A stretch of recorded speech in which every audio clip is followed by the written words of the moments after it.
I get a lot of questions, and one of the questions I get, what's the difference between tithe and offering? And I just grew up in church, so I just know. And a lot of people want to know how to do what they're supposed to do. And I was going to teach on that tonight, but I may do that, bring it back Wednesday.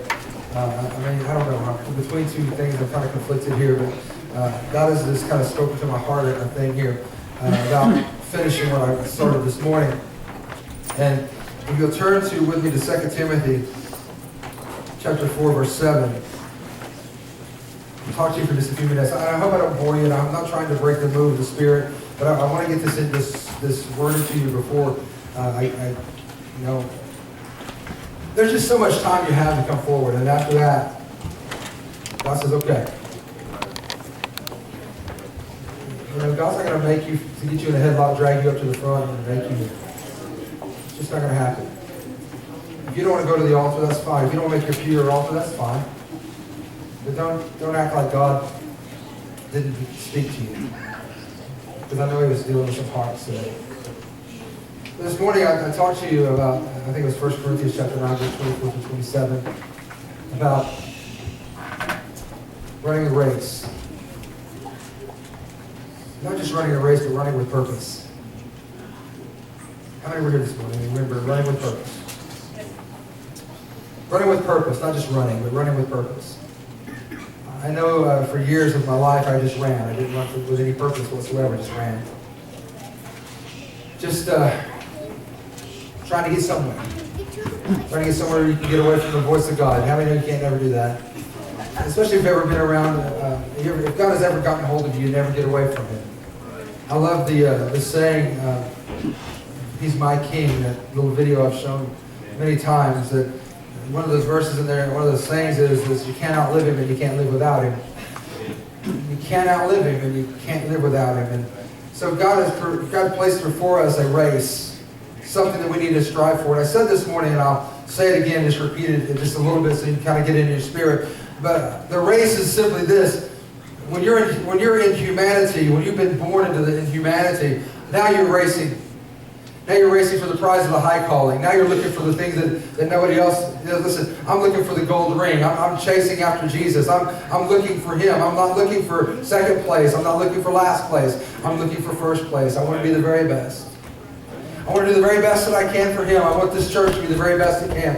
I know that I say this, and some people they give me amens, and I don't say it for amens. But this is the truth. Handle the Bible, hand in the air. This is the truth. Somebody's got to be the best church. It might as well be us. Someone's got to be the best preacher. It might as well be me. Someone's got to be the best Sunday school teacher. It might as well be you. Somebody's got to be the best musician. It might as well be you. Somebody's got to be the best singer. It might as well be you. So why do you settle for second best? Why do you settle for mediocrity? Someone's got to own a business. Why not you? Instead of looking for a job, why don't you start looking to own the company? Instead of hoping they'll hire you, why don't you open a business and hire somebody else? Maybe I'm just crazy, but that's just the way I look at things. Yeah. I'm not into hoping somebody will give me a job. I own my own business. I got 3 of them. I got enough of them. I got 2 of them.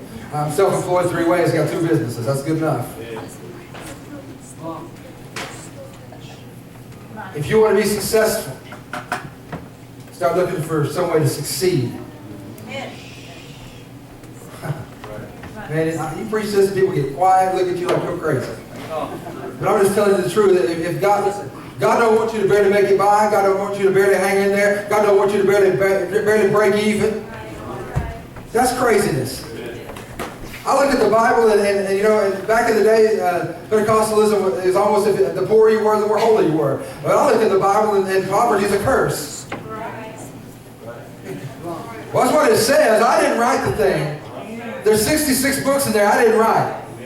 I just read them, and when I read it, it says poverty is a curse. And so I get a lot of questions. These questions are this. Well, what's the difference? What's the difference of tithing and offerings? Why do they? I just put my offering in there. What's the difference? The difference is simple, very simple. When you're tithing, I wasn't going to go here, but I'm going to go here anyway. I'm not, look, we already took up the offering. I'm not taking up another one, okay? So just so you know. Tithing is 10% of your gross income. That's the holy, that's a glorified holy tithe.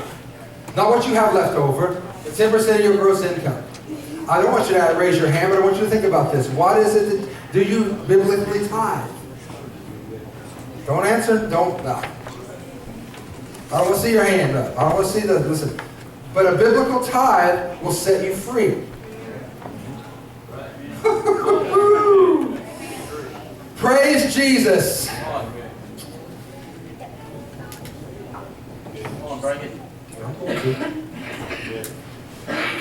There is no excuse.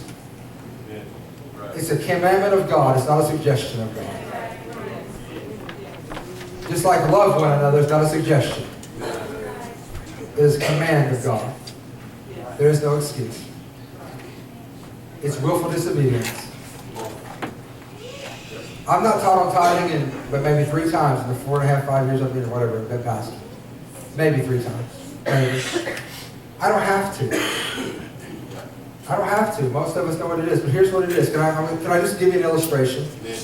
I have 15 bills here. I'll give you an illustration. And I use money because people understand money. There's 1, 2, 3, 4, 5, 6. They're all coming up. 7, 8, 9, 10. I think it's 10. Is that 10? 4, 5, 6, 7, 8, 9, 10. Okay. There's 10 bills there. 10. A tithe is this. A tenth of the 10.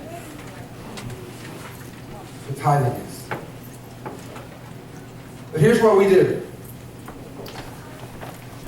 House payment, car payment, electric payment, cell phone bill, credit cards, insurance, food, groceries, gas, oh yeah, and tithing.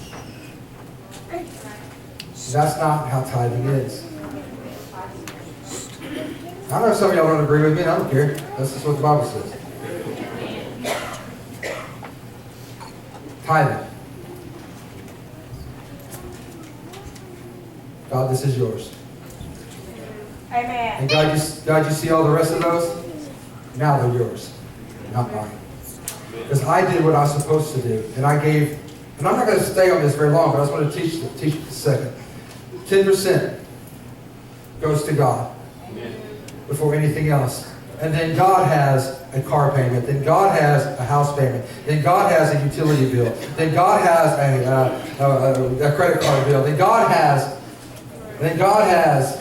Then God has. Then God has. Then God has. Because He says, once you give the tithe, the other 90% is sanctified and holy. So that's what it is. It's not 10% if you have it. It's not 10% of your net. It's 10% of the first fruits that come into your house. That's what it is. Well, you can't prove that biblically. Yes. Not only can I prove it to you biblically, I can prove it to you in my life.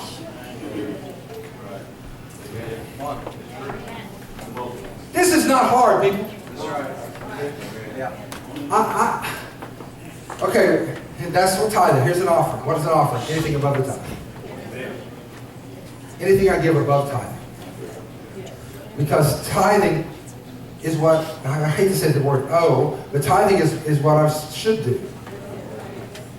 And then anything above that is an offering. Okay? And for those that ask, this is why, I'm just telling you, okay? For those that ask, now you know. Here's another question. Well, what is that? How big of an offering am I supposed to give? How big of a window do you want? What can you afford? God does not expect you, listen, God doesn't expect you to give as much as everybody else. He gives you, listen, okay, here, let me get back. It's not the amount, it's the percentage. That makes sense? If everybody tithes 10%, then whatever you make, that's 10% of that tithe goes to the house of God. Okay? No matter what. If you make $100, you make $1,000. It doesn't matter. What gets me is that when people make $100, they have no business, they have no qualms of giving $10. But when they get $1,000, they can't hardly give the $100. But it was giving the 10 that got you to the 100. Amen. But people have a hard time dealing with that. And so that's what it is. The offering is this. If you turn, I know I told you to go to 2 Timothy, but go to Malachi chapter 3, and I'll leave you alone. I just want to share this with you and get out of here. I almost feel guilty, and I shouldn't, talking about tithing and offerings. Because I can't listen, you can't be blessed if you don't do what God says do. Malachi chapter 3, start with verse 8. Number one reason, I want a fixed income. I can't tithe. I'm going to say that. Well, a man robbed God, yet he will rob me. But you say, wherein have you robbed thee? In tithes and offerings. Verse 9. You are cursed with a curse, for you have robbed me, even this whole nation. Verse 10. Bringing all the tithes into the storehouse, that you may have meat in mine house. And prove me now herewith, saith the Lord of hosts, if I will not open up the windows of heaven and pour you out a blessing, that there shall not be room enough to receive it. Yes. Time out. Only place that God ever says, prove me. Right. Yep. It's the only place He says, prove me. Amen. How do you prove Him? Do it. Well, I tried that one time and it didn't work. Problem is, you tried it one time because you thought you were at the gospel casino and you were going to put 10% in and pull an arm, push a button, and you were going to get $100,000 out because some slick-haired, shiny-shoe preacher lied to you on TBN. Verse 10. Verse 11, sorry. And I will rebuke the devourer. We think the devourer is just the devil. The devourer takes your seed, it takes your mind, it takes everything about your life. The devourer, listen, dear Jesus, yeah, you're up there, I'm down here. Thanks a lot. Okay. 2-year-old little boy got killed yesterday. A 2-year-old child in a parade. It's a little boy. 2-year-old little boy got killed yesterday. He's at the parade, hanging out. Mom, Dad there, everybody hanging out. You know? He smashed my car. Why does that happen? Why is God is a good God? Why does stuff like that happen? Can I share with you? Because we feel like we live in a fallen world, and the devil's a mean devil. Yes. And I don't care who you are, what age you are, how much you have, how much you don't have, how pretty you think you are, how ugly you think you are. I don't care how big you are, how small you are, how tall you are, how short you are. It doesn't matter. He hates you, wants you dead, and wants you dead, gone, and buried, and in the grave. That's right. He's a mean devil that hates you more than he hates anything else in the world. He hates you. Why does he hate you? Because he sees in you what he could have been, but now he can't ever achieve that. So let me share with you. He's a devil that is a devourer of your life that will come into your life and destroy your life. He will devour your wisdom. He will devour your knowledge. He'll devour your understanding of the Word of God to where you're lost and don't know what to do, how to do it, what to do, don't know where to go. How many have ever said, I don't know what to do? But he will rebuke that devourer for your sake. Why will he? Because if we go back to 10, if I bring all the tithes to the storehouse, that there may be meat in my house, and prove me, prove it. I want you to prove it. You know the amens I'm getting are people who tithe. And prove me now herewith, saith the Lord of hosts, if I will not open, how many want to open heaven? Amen. My God, I want to open heaven. To where I can pray and God will hear listen, and that doesn't feel like my prayers go to the ceiling and don't go anywhere else. I want an open heaven to where I can get hold of God when I need to get hold of God. So God's interested in money, that's how I get hold of God? No, idiot! This is how you get hold of God. When you obey God. Amen. Not because of how much money you've given. Has nothing to do with dollar bills. Has nothing to do with these little green slips of paper. Has nothing to do with this. It has to do with obedience and giving Him your life. My 10 pieces of paper are simply my life that I'm giving Him back. Amen. Come on, somebody. Amen. It has nothing to do with the amount of money you have or don't have. That's right. Has nothing to do with that. It has to do with the obedience to give what God said give. That's all it is. Obedience. And why, well, then, Brother Buddy, can I ask you a question? Then why did God connect you with money? Because money makes us have to make a choice. To either live for God or not. Or do what He says to do or not. Money makes us make a choice.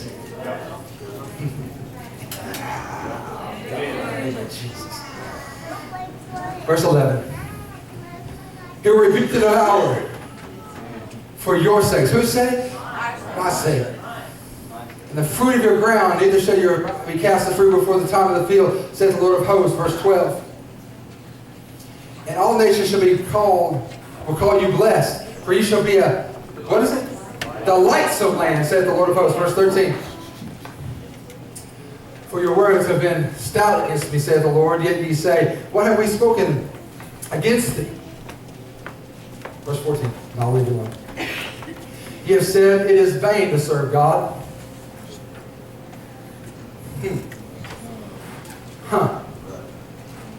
I just heard that about 2 weeks ago in a text message to my wife.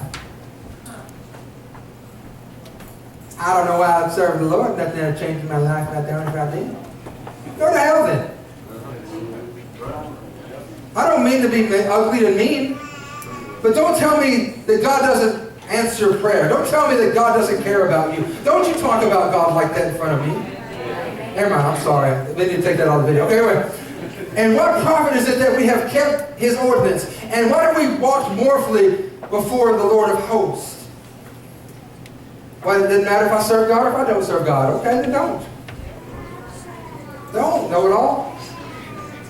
Don't. See what happens to your life.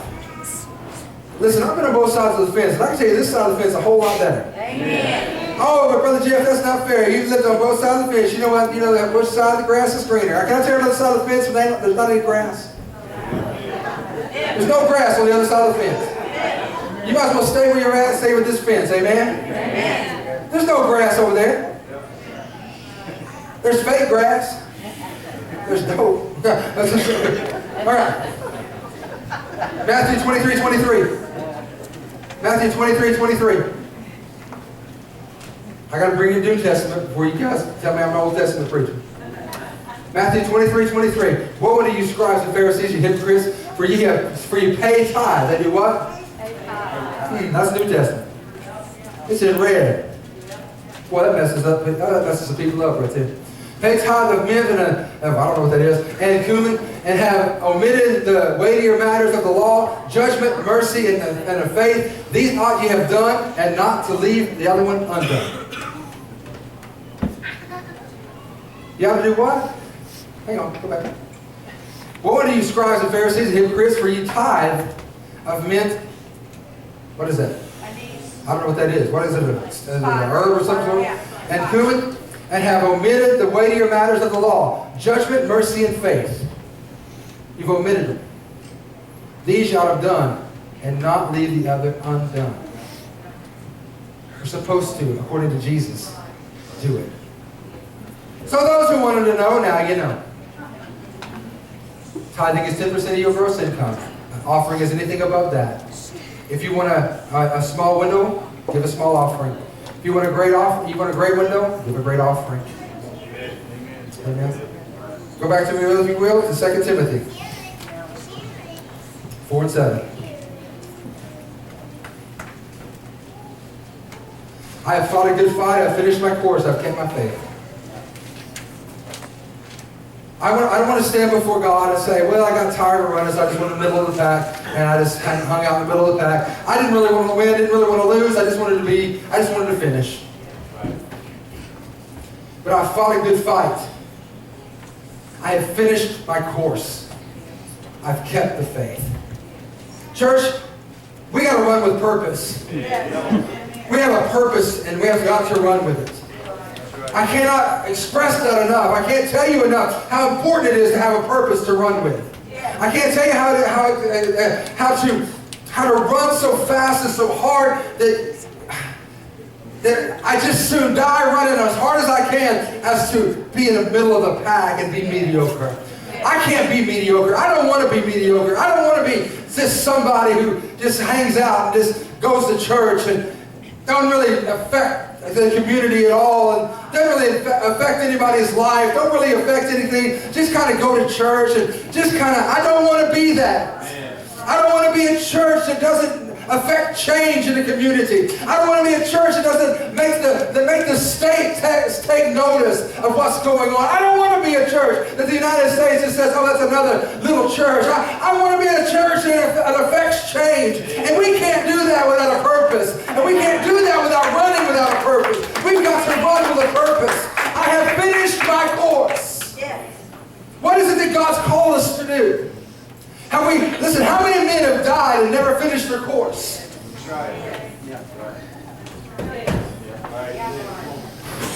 How many men have died and never finished what God placed in them to do?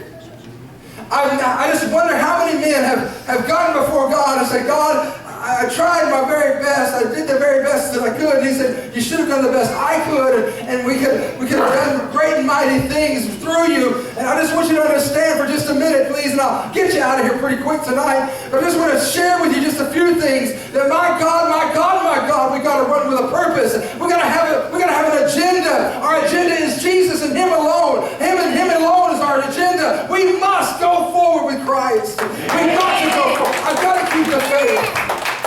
I've got to keep the faith. Now, I lost my other scripture. What was the other scripture I told you? Huh? I didn't tell y'all? Are you sure I didn't tell you? I know what it was. 12 and 1. Hebrews 12 and 1. Hey! Man! Wherefore, see they also are compassed about with such a great cloud of witnesses. Let us lay aside every weight and every sin that does so easily beset us. And let us run with patience the race that is set before us. I don't know if you know this, church, but there's been a race set before you. Amen.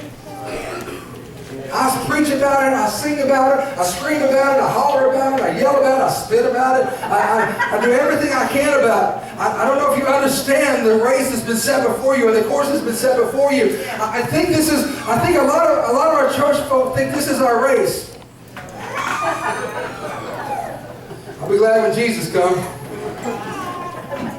I'm just waiting on the Lord. No. This isn't the race that was set before me. I got a little ADHD. I can sit here about 5 minutes. I have to find something to throw. I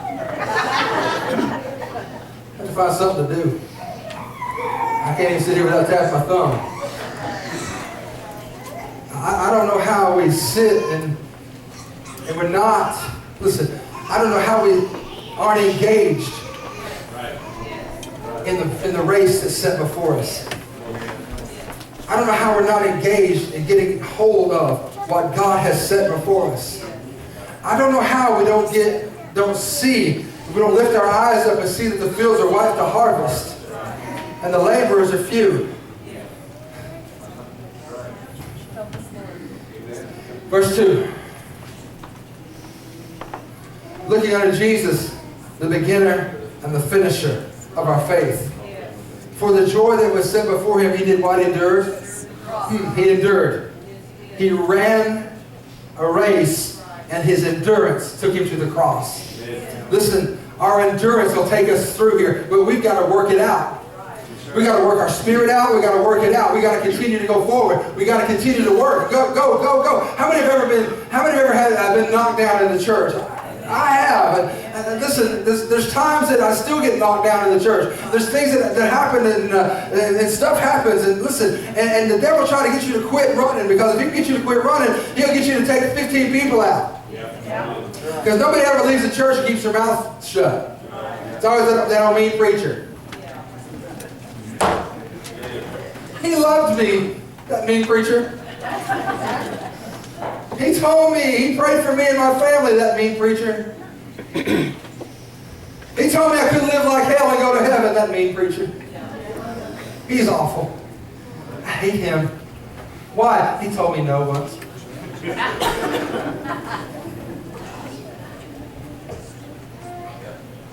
True. That mean preacher. I love Brother Turner's story about the little Navajo kid when he was out on the reservation. They said, "Peace, preacher, peace, peace, peace, peace, buy me something, buy me something." He said, "No, mean old preacher man." Remember that story? Because he wouldn't buy him something. Same thing. Same thing. But we have to endure to the end, to the cross. Let's go on. Verse 3. Verse 3. Oh, someone bumped their head. Touch him in the name of Jesus. For consider him that endureth. He does what? Endureth. Such contradiction of sinners against himself. Lest ye be wearied and faint in your what? I'm still running.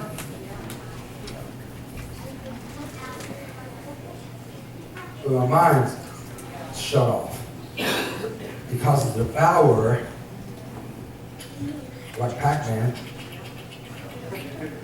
has devoured my mind. Because he's not rebuking the devourer for my sake, because I'm in disobedience to the Lord. Now, I'm not going to go as far as some preachers preach, but I'm just going to go. I'm going to leave it right there. Faint in your mind.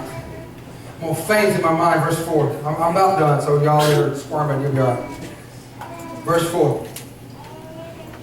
You have not resisted unto blood, striving against sin. I just wanted to finish up tonight what I started this morning.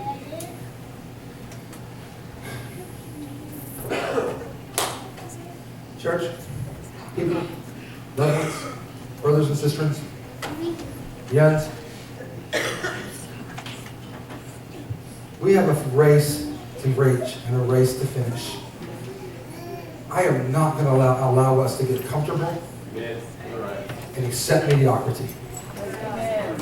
I will not allow it. I'll do my very best. You can allow it all you want to. I'll do my very best because God's called us to greatness. God's not called us to mediocrity. He's called us to greatness. He's called us to be that city sitting on a hill that cannot be hidden and not want to be hidden. He's called us to be a beacon in the nighttime. He's called us to be salt. He's called us to be light. He's called us not to simply hang out and wait for Jesus to come so we can all go to heaven. What a day of rejoicing that'll be. That we might take somebody with us into the kingdom of God. And God, listen, I want you to have a crown so heavy that you can't even hardly pull it off the throw at the feet of Jesus. I want you to be somebody that when Jesus sees you, says, "Well done, well done, well done." He says this. The Scripture says this. It simply says this: that if you will not deny Jesus in front of people, He'll not deny you in front of His Father. Amen. So can you imagine, as you walk into heaven, Jesus calling out your name and said, "There He is, there's Jeff, well done, well done, well done." Can you imagine when all the angels are silent for 30 minutes in heaven, as the children of God walk in the glories of all eternity? As we walk in and all the children, all the angels have to shut their mouths. Because they're 24 hours a day saying, "Holy, holy, holy" before God. And as the children of God walk into the eternal hall of glory, and there's silence. And Jesus begins to point out by name every one of us that have endured to the end. Those that have finished our course. Those that have ran our race. Those that have refused to be mediocre. Those that have refused to just get by. But those who have pushed for the mark of the high calling. Those that have ran for the golden brass ring. Those that have tried to get everything out of life we can get out of life. Those that have tried to do everything that we could possibly do for the Lord. Those are the ones, and they walk into glory. Jesus begins to say, "Hey, Lord, there they are. I died for him and how you sit there. I don't know if you're dead inside or just tired of hearing me talk. I don't know, maybe a little both. Maybe I lost you with the tithing issue. I don't know. That was just a short little 5-minute class. I should have done it before we took up the offering. It was a 5-minute class on a 2-hour teaching. You're lucky I did not shut it off when I did. But hear me. Hear me, church. Don't get weary in well-doing. Don't let the things of God, go back to things of the earth, go back to Hebrews 12:3. Don't let your mind get wearied and faint. So many Christians think you have to check your brain at the door before you come in the house of God. God gave you a brain. Use it. He gave you the ability to think. He gave you the ability to use your imaginations for things that are great. Use it. But don't let your brain be wearied and your mind be wearied, and don't faint. But keep on striving for the prize of the high calling. Keep on reaching for God. Keep on reaching and keep chasing after Him. Refuse to lose. Refuse to lose. Refuse it. Oh, Jesus. I wish you could see what I see when I see you. I talked to Dean and Cody about it today. I'm meeting with them for a little bit today. And I don't just say this to you so I can get an amen, glory, hallelujah. I don't care if you amen, glory, hallelujah. But there is greatness sitting in these pews. There is absolute greatness sitting in the pews, and you don't know it because you've never thought yourself to be great. You've thought yourself to be, oh, I'm just a little worm. You're not anything by yourself, but with Him, you're everything. Listen, you're not any better than anybody else, but you're just as good as anybody else. You greater is He that is in me than he that is in the world. Why do you refuse to not believe that God said, I don't know what I'm going to be, but what I am right now is a son of God. Amen. It's not yet been revealed what I shall be, but what I am right now is a son of God. I'm not the son of God, but I'm a son of God. I'm an heir and a joint heir with Jesus Christ. I'm a co-laborer with Christ. I am somebody to be reckoned with in the spirit world. I'm somebody to be reckoned with.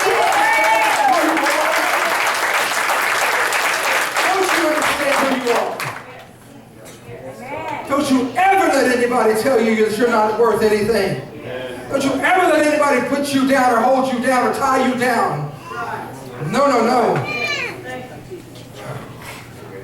There's greatness in these pews. I know you got a crazy pastor who just believes anything that God says. I know that's crazy. I ain't had all the sweet chewed out of me yet. I'm trying not to. I'm trying to give you over to the Lord, not stress myself and stress my family. I'm learning. God, that your kids are all crazy. Good night. God, that your children, do with them as you will. I can't make you live for God. I can't make you think that higher than you. I can't make you think that you're better than what you are. I can't do anything for you. All I can do is show you what it says in here and teach you how to do it. That's all I can do. But I can't make you. If I could, I would. But I can't. I can't make you hold on to His unchanging hand. I can't make you hold on to the things of God. I can't make you not want to get high and get drunk and cuss. And I can't make you do all that stuff. But God can. But you got to give your life to the Lord. Church, look at me. If you'll look at me, I'll get you out of here. You're going to look down, I will keep on talking. God calls you His children. The devil hates your guts. I choose to be blessed and not cursed. The only place that God ever says, prove me, is Malachi. The only place He said He will curse you is Malachi. That's something I think I'll listen to. And do exactly what He says to in that arena. I'm not a smart guy. Yeah, I am. I'm not the smartest guy. But one thing I am is I'm not stupid enough to not do what God says to do. and do what he says not to do. That to me is pretty simple, pretty elementary. Boom. When God says do it, do it. When God says don't do it, don't. Hallelujah. Easy enough, amen. Thank you for letting us